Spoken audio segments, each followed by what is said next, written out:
Hello and welcome to another video. I haven't done one for a while, but then it is very difficult to keep trying to find things that many people haven't done.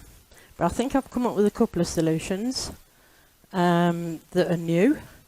Right, first of all, these two tops here. These are the fabrics I bought from Pound Fabrics, and it's Butterick 6214. If you're a complete beginner, it's step by step by the Crafted Gemini. Step by step instructions of how to put that together. This is the one I made, this one here. I didn't use a two-tone thing at the bottom.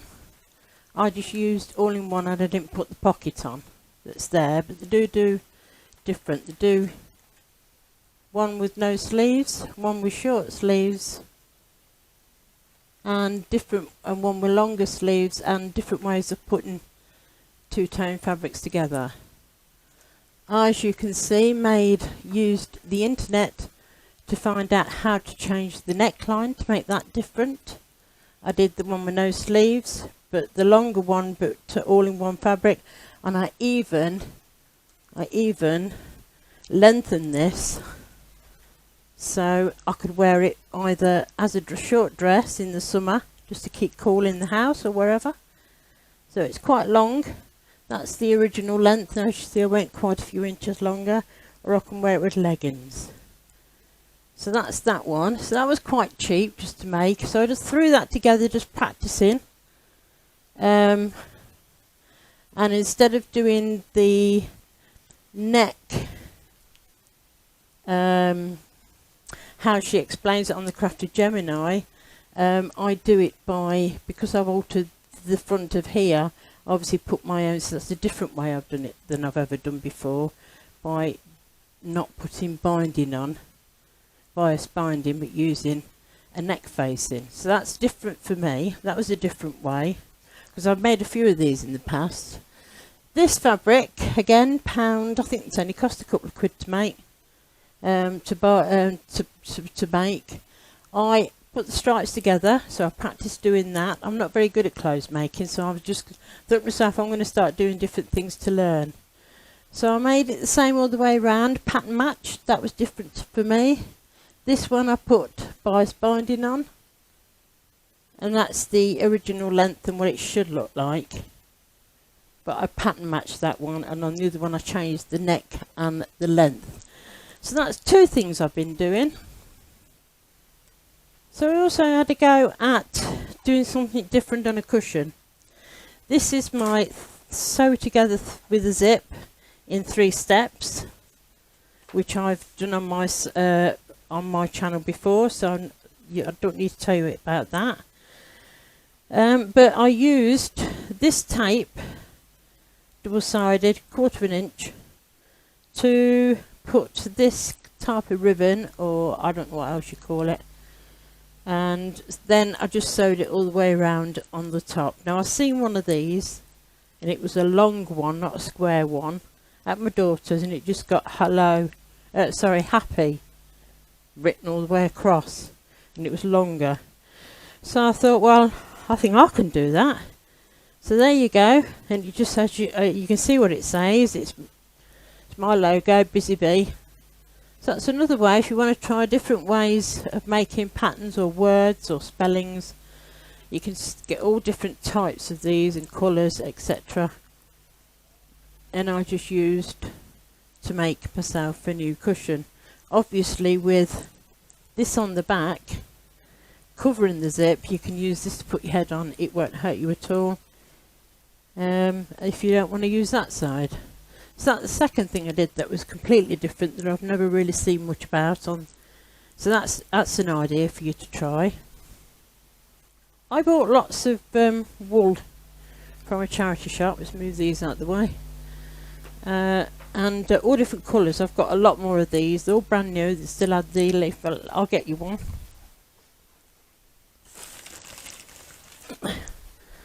There you go. There's just a few.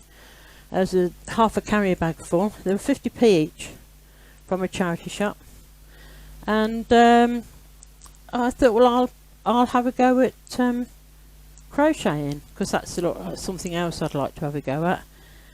So I'll put down below, so if down below here I'll show you the link where I got this pattern from. Really dead simple. If I do lots of colours, so I'll always do, there's the centre and the white bits, that's them two until they've gone. That's then the, I think she calls it a daisy something, but I'll write that at the bottom of the screen just there. And then all the different colours on the top, and then we'll see how we go, how many, and I'll make a little baby blanket, and that'll probably be okay for charity.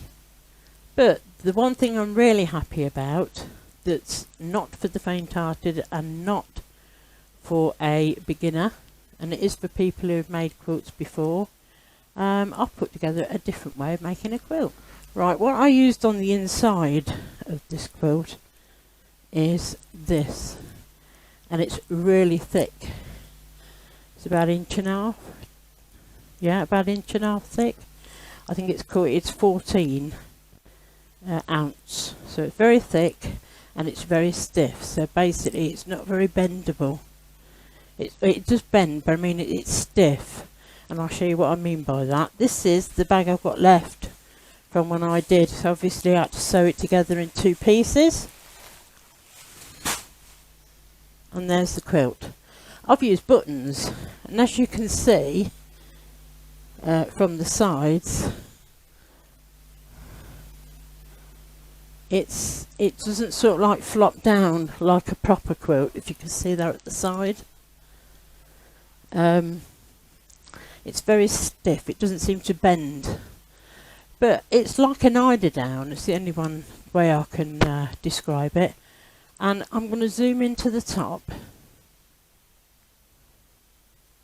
and then hopefully you'll get the buttons there. There's buttons there, and there's buttons all the way over it, look. And I've done them like the 10 inches. So there's buttons everywhere. It gives it a little bit of puffiness, but not a lot. But as you can see, there's a button down on the bottom. And then it's just, you know, we send them away to be quilted, and in this country it costs anything between £150 and £200 for something this side. It's not cheap. This is probably a little bit too thick because it's not sort of like going down at the sides, but I think eventually it would take shape to the bed and flop down to the side of the bed. But when you put it away, say like in the summer, because it is a 14-ounce one, all you can do is roll it up and put it in a couple of bin bags. You can't actually fold it. It's better if it's rolled because it's so big. You see how big that other bag was with the leftovers. So this is the quilt I made when I was making Tim's quilt. I don't know if you go back and look for Tim's quilt, you'll see that I made a lot of the blocks the same but in my colours.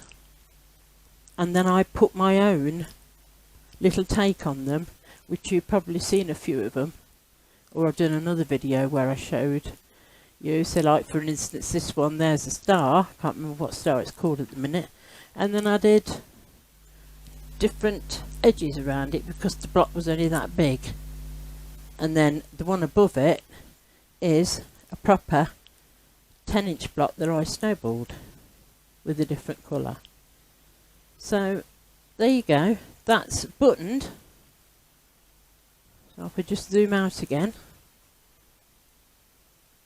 just for something to be completely different. And that's my, now I've got another quilt that's finished and I can use as a top cover or a winter quilt. But I probably in the summer or the autumn and winter I might only need a sheet underneath it because it is very, very thick.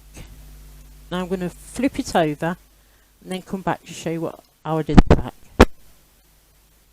So there's the back, turned it over, and because I've used grey wool, you can't actually see, I've tied it just the same way as I did originally. If we just zoom in again,